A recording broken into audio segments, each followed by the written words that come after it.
Ang napakagandang umaga po sa ating lahat mga ka-farmers, mga ka-viewers. So ito na po no, ang update sa ating ampalaya kung saan pang-anim na bukas ang ating harvest.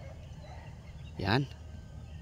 Nakakatuwa na po kasi marami na pong bunga na ating makikita hanggang sa dulo. Ayan po.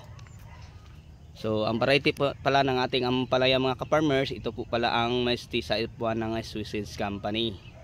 Ayan, pang-anim pa po, na po bukas no ang ating harvest.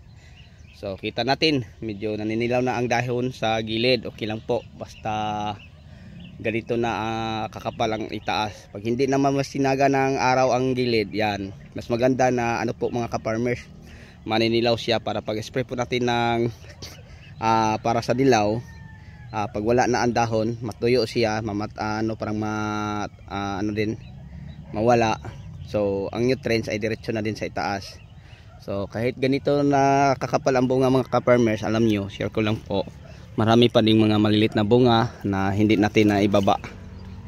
Ayan, kahit saan tayo sisilip no ng mga linya, ganito din ka dami ang bunga no.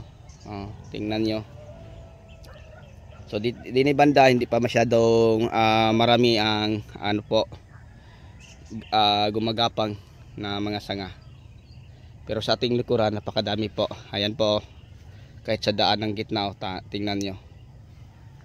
So yan napakaganda at napakarami na po ang bunga. So bukas no ang pang-anim natin. So saan siguro natin to nasa mga 800 kilos. So mga 7, 8, 9 hindi na to siya bababa sa isang tonelada.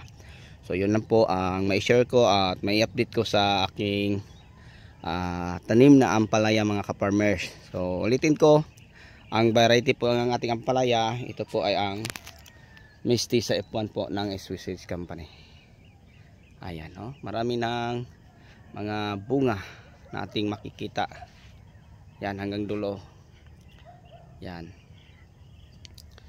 So pag sa aking likuran against light tayo, so punong-puno sa bunga mga ka-farmers ang mga linya. Ayan o, tingnan nyo. So nasa 2 buwan pa lang po ang ating ampalaya. Yan, against light hindi makikita ang mga bunga. So yun lang po no mga ka-farmers, pag sobrang kapal ang mga sanga natin makikita, marami ding bunga. Yan. So tingnan niyo mga ka-farmers, grabe yung sa bandang gitna, yung medyo malilom, daming bunga.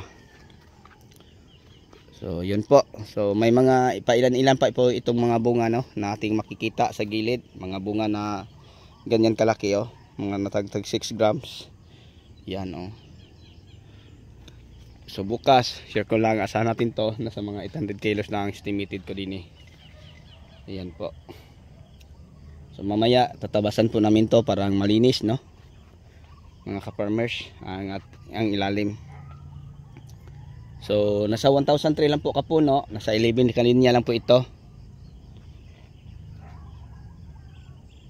11 lang kalinya.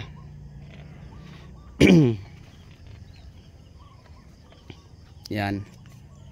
Dami na, nakakatuwa na po mga ka-farmers. Okay. So marami pang mga nakasabit oh. Kailangan to siya ibaba para hindi bumaluktot. Yan. So kailangan pa namin to i-schedule ang pagbaba no, pagkatapos harvest baba namin to. Yan oh, malalaki na ang iba oh, may 2 malalaki na mga ka-farmers. So tingnan nyo. Yan. Daming hindi pa na ibaba no, kasi nasabit sa ano. So okay naman, wala namang problema. Okay, so sa inyong lahat mga ka-farmers, mga ka-viewers, hanggang dito na lang siguro. Maraming salamat po.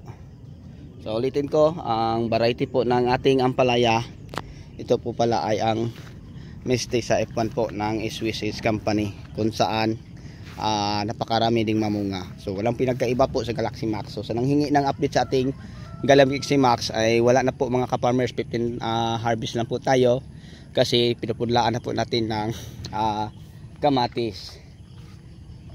So may kamatis ng bagong tanim ngayon.